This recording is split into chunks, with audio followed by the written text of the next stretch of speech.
date today? Is it the 22nd? The 22nd Friday. 22nd. But it's significant. What is February 22nd? This is something we learned growing up. A week and a half after Valentine's Day. Washington's birthday. Oh, Washington's actual This is birthday. the actual There you day. go. You should know that. I know. You brought up the A date. happy birthday. Yeah, Happy indeed. birthday, Mr. Washington. All right, listen, we have got so much news. Buckle in because we start with this. All right, straight to a Fox News alert. Actor Jussie Smollett is maintaining his innocence at this hour as Chicago police accuse him in detail of staging an elaborate hate. Jussie Smollett saying he concocted this hoax because he was upset over how much he was being paid. And now for the first time, Chicago police are also alleging that Smollett did indeed craft that fake death threat letter with a MAGA return address and sent it to himself a week before this attack. And when that letter did not get enough attention, he proceeded with this elaborate hoax, paying the Osundairo brothers $3,500 to stage the attack on the streets of Chicago, pretending to be President Trump supporters that beat him, called him racial and homophobic slurs, and wrapped a noose around his neck. Details police now say are a lie. The judge in a packed bond court yesterday also chastising Smollett, saying the noose part is the most outrageous because it conjures up the greatest evil in this country's history. Chicago's top cop says the city embraced this actor, and then he turned around and slapped it in the face. To make things worse, the accusations within this phony attack received national attention for weeks. Celebrities, news commentators, and even presidential candidates weighed in on something that was choreographed by an actor. Smollett's legal team fighting back in a statement, writing in part, quote, "Today we witnessed an organized law enforcement spectacle that has no place in the American legal system. The presumption of innocence, a bedrock in the search for justice, was trampled upon at the expense." Thank you, Matt. This is unbelievable. He was back on the set yesterday, and he looked at all of the folks that he works with, his family, he says, and he said, "I'm sorry I've put you all through this and not answered your calls. I wanted to say I'm sorry, and you know me, I would never do this to any of you. You are my family. I swear to God, I did not do this." Swear to God, I did not do this. This is unbelievably shameless, sociopathical. Well, here's the thing. I was reading the Hollywood Reporter this morning, and, you know, he reportedly was complaining about his salary. Didn't like how much he was paid. You know how much he was making? $60,000 an episode. According to the Hollywood Reporter this morning, he was making $125,000 per episode. But just to show you... Different reports are out there. Right, absolutely. 60, 65. I go with the Hollywood Reporter. Okay, let's go with the bigger number. It's whatever it's large, a new number. 60. But here's another number. This just goes to show you how badly he covered his own tracks. $3,500 is the amount he paid the brothers with a personal check. Yeah, Isn't that a red flag? By the way, that was one of the most interesting, fascinating, well-delivered press conferences. Just the facts. I'm telling you, to see that superintendent rattle off the series of events in order, express exactly what society thinks from the police perspective, what is at stake, the credibility, the wasted man hours that went into that, the way he put that together. If someone wrote that out in a script that Al Pacino had to memorize, I would say that was brilliant. To sit there and pull that off in that press conference was endlessly fascinating. And he was saying how upset he was that this guy, we've supported him. We're all from Chicago. We love him. We've supported his career because he's a local. Here's the police superintendent, Eddie T. Johnson. I'm left hanging my head and asking why.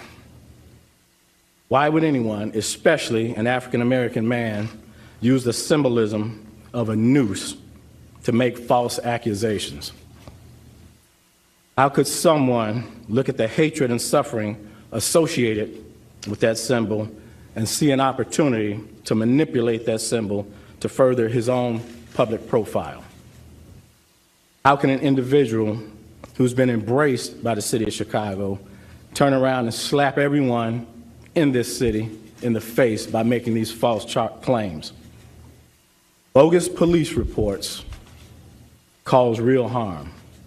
They do harm to every legitimate victim who's in need of support by police and investigators, as well as the citizens of this city. I think one of the reasons the superintendent was able to give such a thorough briefing yesterday was because the brothers, who he hired for $3,500 and paid with a personal check, spilled the beans. They told him everything. The only thing that's still left hanging out there is whether or not they were involved in that hoax letter. And because I was reading Chicago CBS, they said that's unclear. But then again, that hoax letter involves the federal government, and that could have federal charges. The two brothers said they were originally supposed to do this attack at 10 p.m. on the day of the attack. And he said they had to delay it because the actor was coming back from New York and his flight was delayed.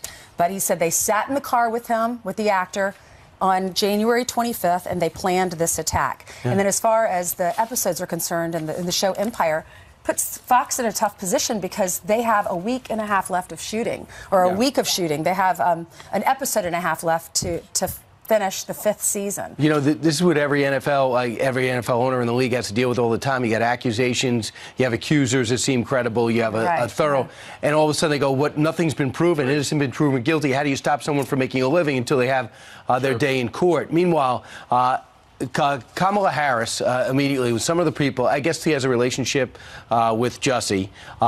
Because she had said initially that it was a modern day lynching. Right, and so she came out and with had his back, and since that time has not said much. Yesterday, she went with Al Sharpton up into Harlem to meet with Al Sharpton. I imagine to get his support. Al Sharpton, an interesting situation because this reminds people in many ways of Tawana Brawley. Accusations thrown out, lives ruined, about a white cop, what they did to what he was alleged to have done to Tawana Brawley, which never happened. So she was asked about this. Listen to what they don't say. Senator, can you tell us something about Jussie Smollett?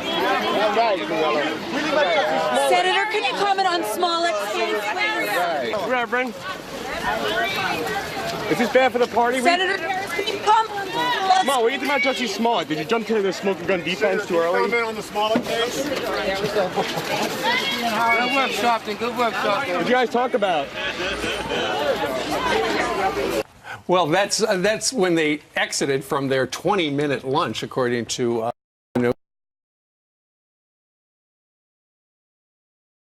a whole 20 minutes. Obviously, it was a photo opportunity.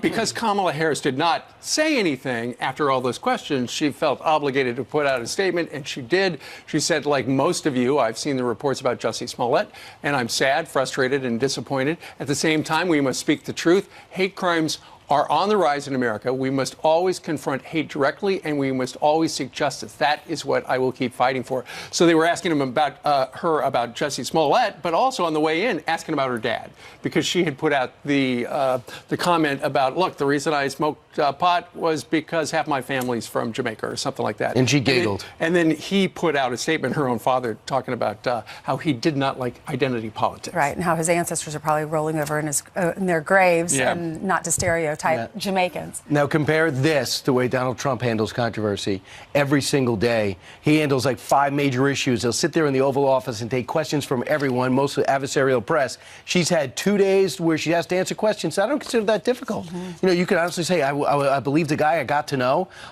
and I'm really disturbed about what happened. No one blames her. Right. She has handled crisis management terribly already. Compare that to the transparent president. Like it or not, he sits there and takes questions. He took them last Friday after his emergency Why not action. just be honest? Why not say, you know what, we were really good friends. I believed him because of that. The story is despicable and atrocious. I don't support this. Right. At least she did put out a statement, though. Cory Booker has not put out a statement. Well, because she had to. When you looked at that video where it's like, why didn't she answer a simple question? But guys, she could have dominated in the press. If she sat there with Al Sharpton, or if Al Sharpton walked away, he can walk away, she could have been the number one story. I'm sure she and her team had that conversation last night because they put out the statement last night. I'm sure she was thinking, I'm going to do what Cory Booker's done and Kristen Gillibrand. They're all saying, you know what, we were rushing to judgment. We're not going to talk anymore until we know all the facts. And then she probably said, well, that's what my opponents are doing. I'm going to handle it in a different way. Be a leader, right? The rush to judgment was the initial comment that so many people made, and then they had to walk it back. It's the same as the Covington story, unfortunately. All right, a very busy Friday, as we told you. And now Jillian joins us with the news from that woman who wants to come back because she's sorry. Yes, that's right. So let's get you caught up on what's new with that. So the father of the Alabama ISIS bride is suing the Trump administration to bring her home. Hodamathana's family wants to affirm she is an American citizen after Secretary of State Mike Pompeo said she was not. The government claims her father was a diplomat when she was born in New Jersey, which would keep her from having American citizenship. Mathana is begging to come back to the U.S. with her son after joining ISIS in Syria in 2014. An IRS analyst is charged with leaking bank records of President Trump's former personal attorney. Federal prosecutors say John Fry gave Michael Cohen's financial information to Michael Avenatti, the attorney for Stormy Daniels. Now, according to an affidavit, Fry repeatedly searched law enforcement databases for information relating to Cohen. If convicted, he faces up to 5 years in prison and a $250,000 fine. Deputy Attorney General Rod Rosenstein speaking out for the first time since announcing his departure from the DOJ. My time in law enforcement is coming to an end. A lot later than I anticipated when I joined the government 3 decades ago.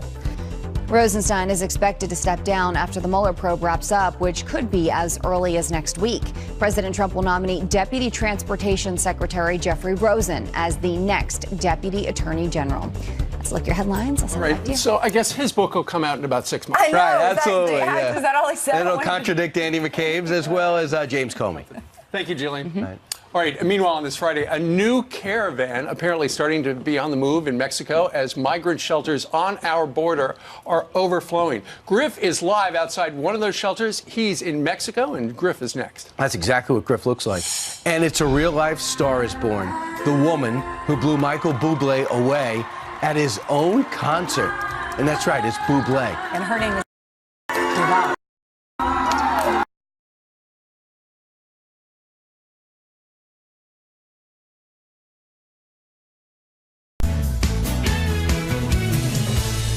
At this hour, shelters are overflowing as thousands of migrants gather at the U.S. southern border. Agents are ramping up security in El Paso, Texas. We knew that was a problem after a new Central American caravan unloads in Mexico. And that is where Griff Jenkins joins us live at a migrant shelter. Griff? Good morning, guys. Yeah, the new caravan better not come here in Ciudad Juarez because they say they're not accepting them anymore. They're full. Let me show you something here. If you look on this shelter, Casa del Migrante, you see the concertina wire, the barbed wire on top of here. Well, that's exactly what the Border Patrol in El Paso on the U.S. side is doing. They're hardening the border integrity. We saw the same thing in Eagle Pass when the overflowing shelter was in Piedras Negras. Before that, we saw it in California across from Tijuana. And so clearly, they want to be prepared if case these numbers spill over because, as we reported yesterday, more than 43,000 illegal apprehensions in just this El Paso area in fiscal year 2019. Meanwhile, I spoke yesterday with the mayor here in Ciudad Juarez, Armando Cavada, and he says that the people of Juarez are very upset that they're here. They don't want anymore. They're not welcome like they were before because it's becoming a problem. He's upset that the neighboring Piedras Negras dumped their migrants over here. So that is a situation which will have to be dealt with. And of course, the threat of MS-13 continues out in Arizona. They arrested this man, Alonzo Aleman. He has at least 10 prior episodes of crossing illegally, admitted MS-13 gang member. That is certainly something that has to be dealt with. And then, of course, here in Mexico, the number everyone's talking about in January, 2,452 homicides countrywide. It is the deadliest January on record for Mexico. They're worried about it. The federal government is deploying troops and federal police here in Juarez. They're seeing a 6-year high. So the threat south of our border here in Mexico, certainly a real one. And then, of course, the folks hardening the borderline on the U.S. side. We're going to take you a little later this morning down there when you get a little bit of light and show you what that looks like. Guys? All right, Griff, thank you very much. The threat by the numbers, and yet still not a crisis. Yeah, no emergency. Well, I know there's 4 Democratic congressmen going down to see for themselves, Bernie Thompson among them, chairman of Homeland Security in the House. I'm curious to see if they're going to come back and say, I do see a problem. It would be great to see someone observe what's going on down there because I don't know anyone who honestly looks down there and goes, seems to be going fine. There are a lot of people that say it's manufactured. Well, let's just hope they listen to the experts. Yeah. Because the experts see this every day. All right, Griff, thank you. 20 minutes after the top of the hour, this video is shocking. A conservative activist attacked while recruiting at UC Berkeley. Charlie Hurt, checking their records. He's got the answer coming up.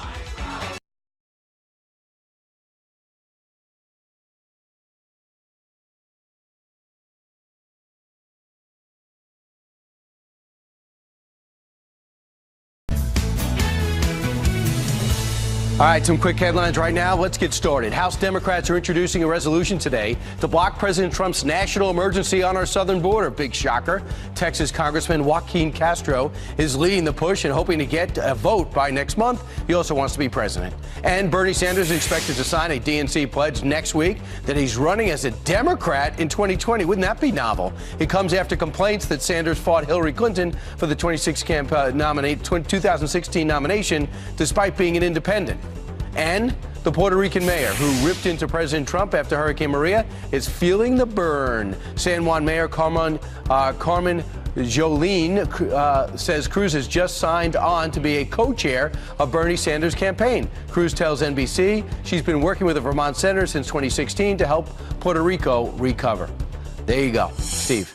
All right, Brian, thank you very much. More and more Democrats gearing up for 2020 with 9 candidates already declared. 5 of them are sitting U.S. senators, but do they have a record of accomplishment to stand on? They must. They're running for president. Here to break it all down is Washington Times opinion editor and Fox News contributor Charlie Hurt. Charlie, we send our senators and representatives to Washington to get stuff done. The big question is, did these people get stuff done? Let's start with Cory Booker. Cory Booker, while he's been in the Senate since 2013, has introduced 120 bills. 2 have become law. Yeah, and one of his latest proposals is that to start paying 18-year-olds around the country $46,000 a year for not working, for doing nothing. But you know, across the board, when you look at them, these are people who I think that they believe that representing constituents back home in Congress is a lowly thing. It's why they're here for 5 minutes, and they immediately think that they should be president, and they're running on feelings and politicizing everything from, you know, crimes to whatever nominations come along. That's what they believe in. They think that those are the credentials to run for president. All right. Well, Elizabeth Warren, you know, she's been in Congress, we know, in the Senate for a long time. She, during her time since 2013, has introduced 110 bills, and absolutely not one has become a law. And yet she is also probably the most thoughtful of the entire field, probably the most carefully thoughtful, I mean, crazy socialist, but in terms of knowing exactly where she wants to take this country, she's probably spent more time than any of the rest of the field thinking about that. And for that reason, I don't think she's a terrible threat just because I think she's very unappealing. But from that point of view, she's kind of the most frightening because she's put so much effort into it. Well, plus she also was instrumental in the starting of that Consumer Protection Agency. She helped start it, and then she thought she was going to get the job from Barack Obama, and he gave it to somebody else. Yeah, but that's the heart of her political philosophy. Exactly.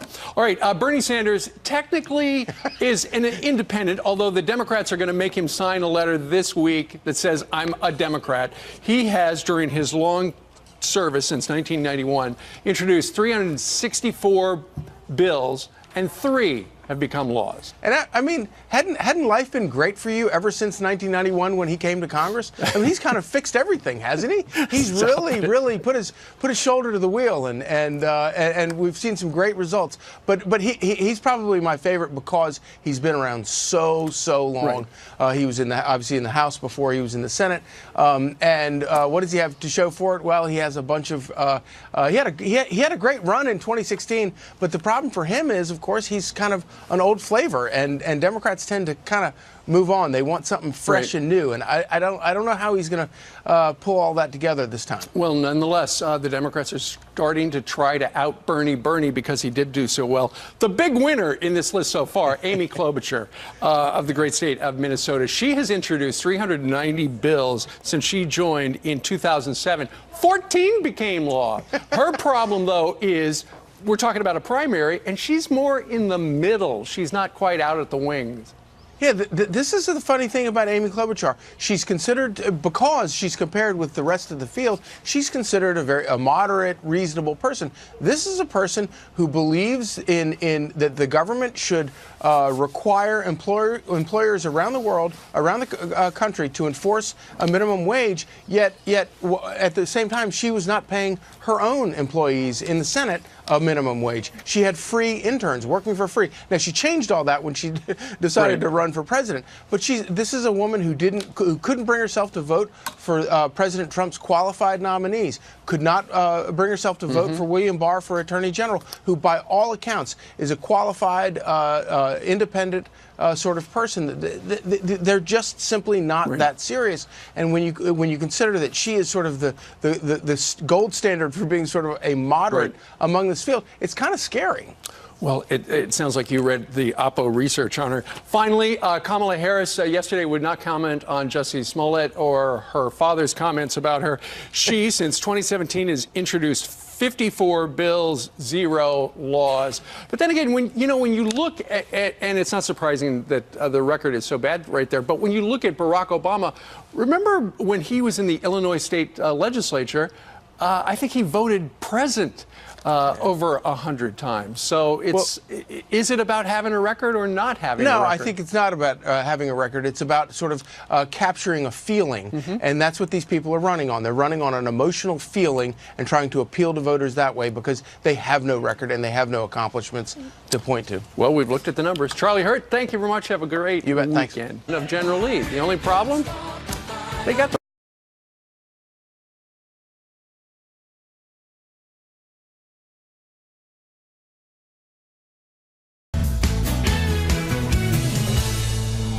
Who says empire? This MAGA country ties a noose around your neck. Empire actor Jussie Smollett took advantage of the pain and anger of racism to promote his career. I noticed the rope around my neck and I started screaming. Why would anyone, especially an African-American man, use the symbolism of a noose to make false accusations? You do such a disservice when you lie about things like this. How can an individual who's been embraced by the city of Chicago turn around and slap everyone in this city in the face by making these false claims? So they get to go free and go about their life and possibly attack someone else? This publicity stunt was a scar that Chicago didn't earn and certainly didn't deserve. Good morning, Ainsley. Good to be here. Good morning. Rochelle, I'll start with you. What do you think Jussie Smollett's agenda was?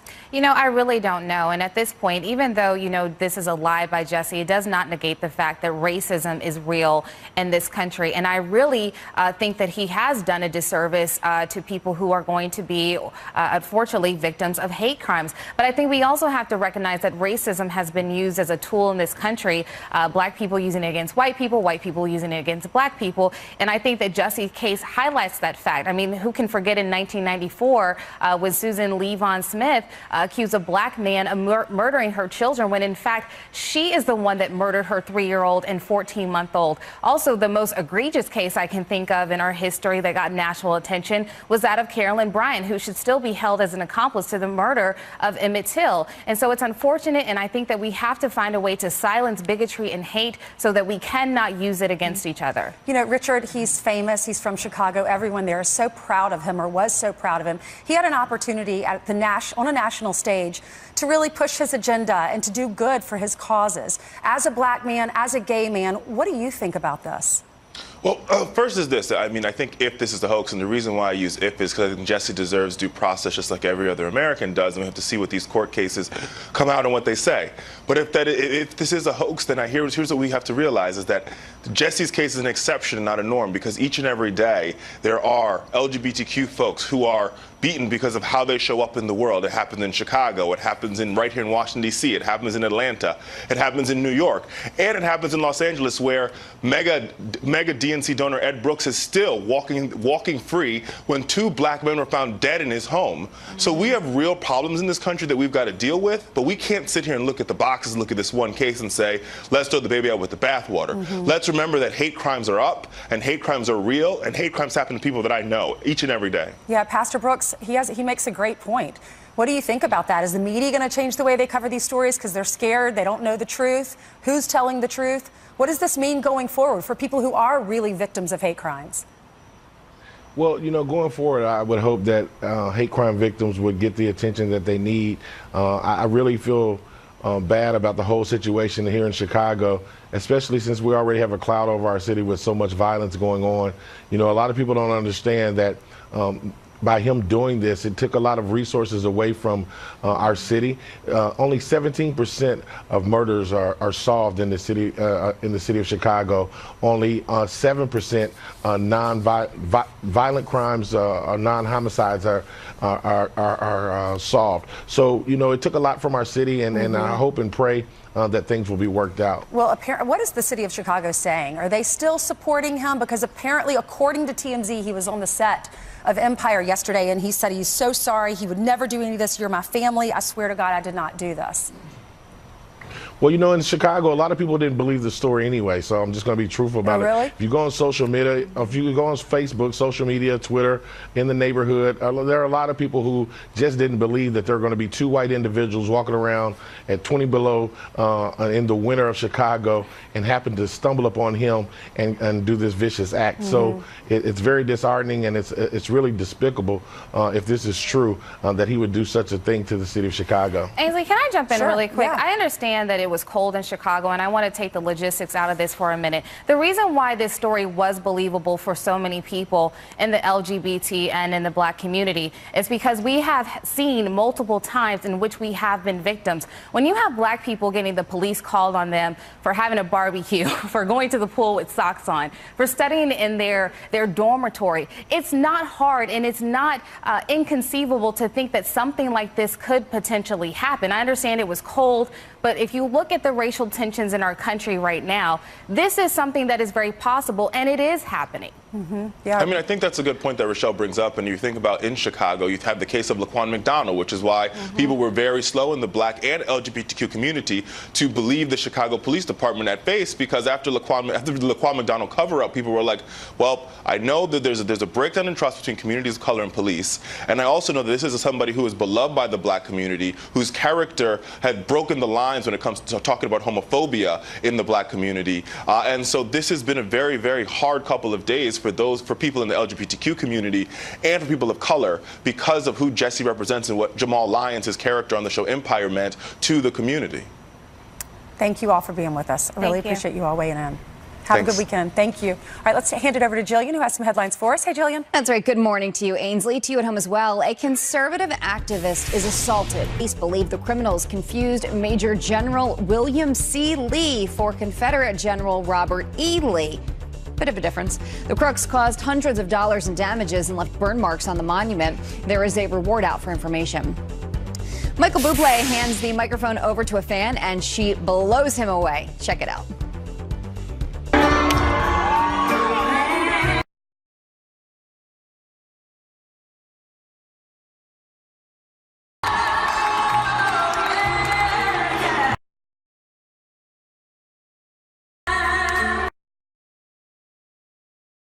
Wow, that is Erin Bellucci stunning the crowd at Madison Square Garden singing At Last. The University of Delaware student will join us on Fox and Friends tomorrow. What a voice. She passed the audition. I have so many questions for her. Did they know each other? How did he know when he handed her the mic for her interview tomorrow? Remember, Courtney Cox was pulled out of the audience on that Bruce Springsteen video, and it's like, wow, can you believe she can dance? And how well it was all choreographed. That was staged. Yeah, I did not know. It took years for me to find that out. Well, I wonder if this is. We'll have to ask her tomorrow. All right, Jillian, Thanks, thank you very much. Meanwhile, straight ahead. 42 minutes after the top of the hour, a state senator trashing the American flag, comparing Old Glory to a swastika. The comment sparking outrage this morning.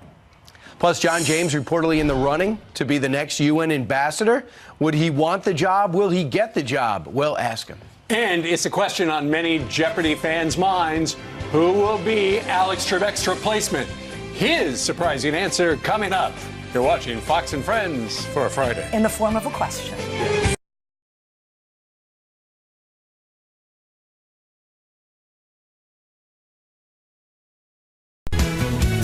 And he tweets this out. This will ensure ISIS does not return in our